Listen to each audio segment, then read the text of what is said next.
Alright, eto, nakabili na tayo ng tubular 1x1. Ayan. Ang gagawin natin ngayon, gagawa tayo ng grills para dun sa bintana sa kwarto namin. Eto guys. Ipasok na muna namin dun sa loob.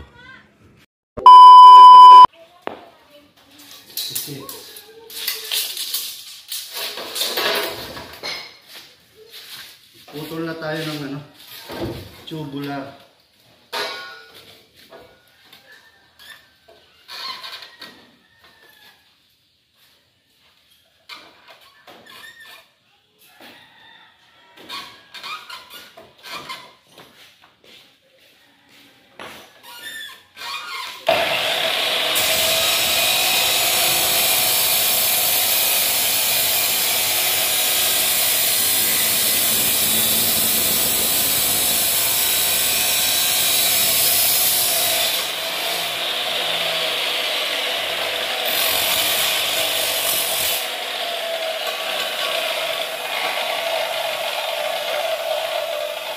Siyempre, linisin natin itong dulo niya kasi nakakasugat to. Oh. Kailangan natin linisin to.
Malapit nang matapos. Ayan guys, oh. Eto na guys, tapos na yung ginawa natin. Baling gagawin ko niyan, pipinturan ko na lang. Para bukas, pwede na natin isalpak. Nilagyan ko ng mga ganito para dito isasabit yung bakal. Mas maganda ito pag napinturan na. Ayan oh, ang tibay oh. Ayan guys, magpipintura na tayo. Okay guys, pipintura muna natin siya ng primer. Tapos pagka natuyo yung primer, sunod na natin yung glossy black. Magtakip muna ako ng ilog para hindi natin malanghap yung yung pintura.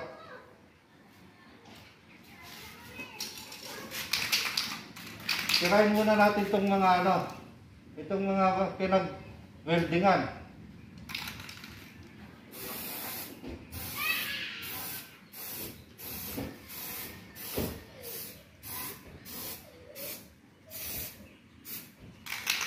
Okay.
Primer gray natin. Ito.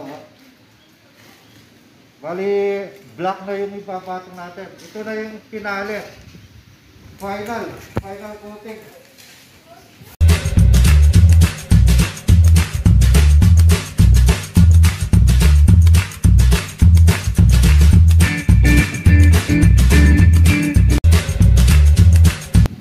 Bali yung nagamit ko palang primer gray, 1.5. Bali nagpabili pa ako ng isa kanina. Tapos itong color black, dalawa na yung pinabili ko para hindi tapos yan.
Eto na guys, eto na yung finished product natin.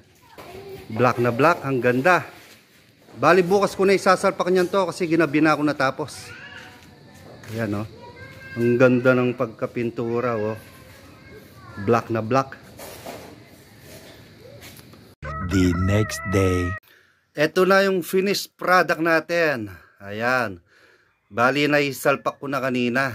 Ang ganda Bagay na bagay dito sa kwarto namin. Matibay ito guys kasi ang ginawa ko kanina, nagbaon ako ng 10 mm dito sa pader. Ayan, 1, 2, 3, 4, 5,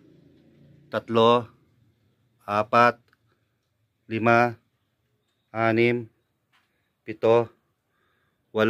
8 pieces yung binaong kong bakal. Kaya matibay na ito guys Mahirapan na yung papasok dito sa bahay natin kung sakasakali.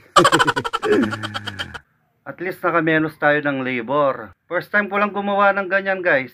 Kasi kumpleto naman yung mga gamit natin. Meron tayong welding machine, meron tayong cut-off, meron tayong grinder, tsaka meron tayong barena. Bali kumpleto na lahat.